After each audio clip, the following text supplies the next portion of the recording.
नमस्ते। चलिए आज डेयरी उद्योग के भविष्य की बात करते हैं। जरा सोचिए 2025 का डेयरी फार्म कैसा होगा। देखिए, एक तरफ बढ़ती लागत और बदलती कीमतों जैसी चुनौतियां हैं, तो दूसरी तरफ आगे बढ़ने के भी जबरदस्त मौके हैं। तो आइए इस पूरे सिनेरियो को समझते हैं। चलिए कुछ आंकड़ों से शुरुआत करते हैं। ये देखिए 19% 2019 से 2024 के बीच पशुओं के चारे की कीमतों में इतनी जबरदस्त बढ़ोतरी हुई है। अब जाहिर सी बात है, जब लागत इतनी बढ़ेगी तो किसानों के मुनाफे पर तो सीधा असर पड़ेगा ही। और अब ये दूसरा आंकड़ा देखिए, -12%। ये 2023 में चीन के डेयरी आयात में आई कमी है। इससे पता चलता है कि ग्लोबल मार्केट में जरा सा भी बदलाव लोकल बाजारों पर कितना बड़ा असर डाल सकता है। तो इसका हमारे किसानों के लिए क्या मतलब हुआ? इसका मतलब है कि कीमतों में उतार चढ़ाव और भी ज्यादा बढ़ सकता है। और ये है प्रति 100 वेट दूध की अनुमानित कीमत, जो कि पिछले सालों से कम है। तो देखिए, एक तरफ तो लागत आसमान छू रही है और दूसरी तरफ दूध की कीमतें नीचे आ रही हैं। इसी वजह से फाइनेंशियल प्रेशर लगातार बढ़ता जा रहा है। तो यही आज का सबसे बड़ा सवाल है कि इस माहौल में एक मॉडर्न डेयरी फार्म सिर्फ टिका कैसे रह सकता है, बल्कि तरक्की कैसे कर सकता है। और इसका जवाब सिर्फ गुजारा करने में नहीं, बल्कि इस नए दौर में शानदार तरीके से कामयाब होने में छिपा है। तो आज की हमारी चर्चा इन 6 हिस्सों में बटी होगी। हम समस्या से शुरू करके एक कामयाब मॉडर्न फार्म के पूरे ब्लूप्रिंट तक जाएंगे। तो इस मुश्किल का हल क्या है? जवाब एक मजबूत स्ट्रैटेजी में है, जिसमें 4 जरूरी बातें शामिल हैं। चलिए एक एक करके इन्हें समझते हैं।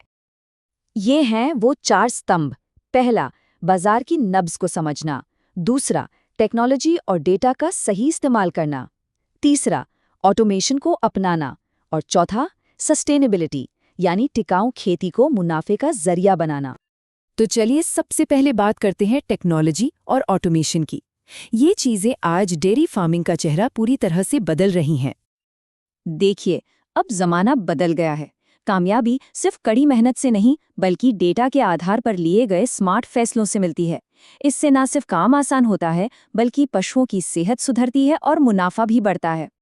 जरा ये फर्क देखिए, ऑटोमेटेड सिस्टम से दूध दूहने में लगने वाली मेहनत 75% तक कम हो जाती है और दूध की पैदावार वो 28.5% तक बढ़ सकती है।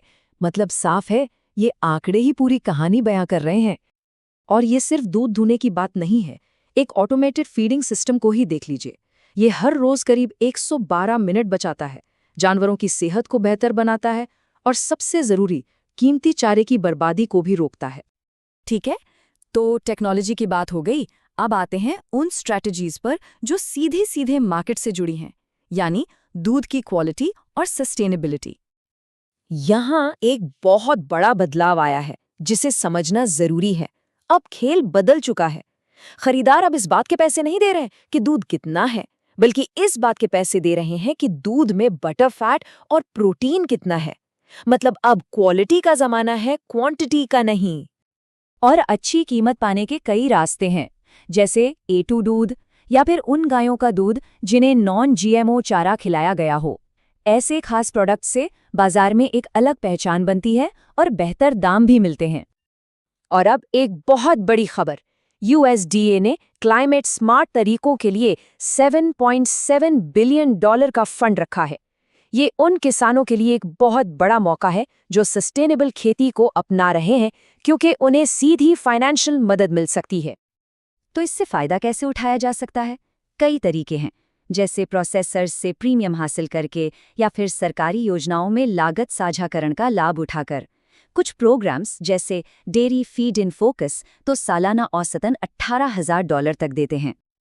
अब तक हमने जिन रणनीतियों की बात की है, उन्हें जमीन पर उतारने के लिए पैसा चाहिए।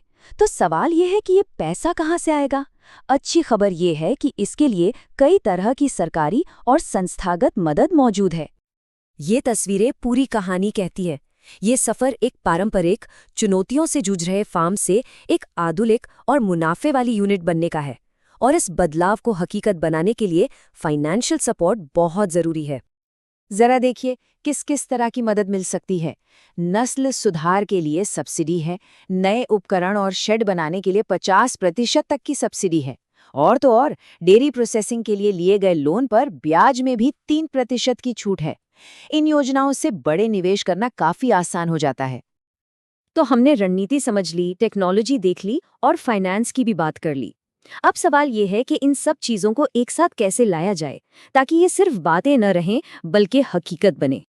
और इसका जवाब है एक मजबूत बिजनेस प्लान। देखिए, ये सिर्फ एक कागज का टुकड़ा नहीं है, ये वो पुल है जो आपके आइडियाज और रणनीतियों को फाइनेंशियल मदद से जोड़ता है। एक अच्छे बिजनेस प्लान में वो सब कुछ होता है जिसकी हमने बात की। ये बताता है कि बाजार की मांग कैसे पूरी होगी, टेक्नोलॉजी में निवेश कैसे होगा, सस्टेनेबिलिटी के लक्ष्य कैसे हासिल होंगे और इन सब के लिए पैसा कहाँ से आएगा और कैसे इस्तेमाल होगा।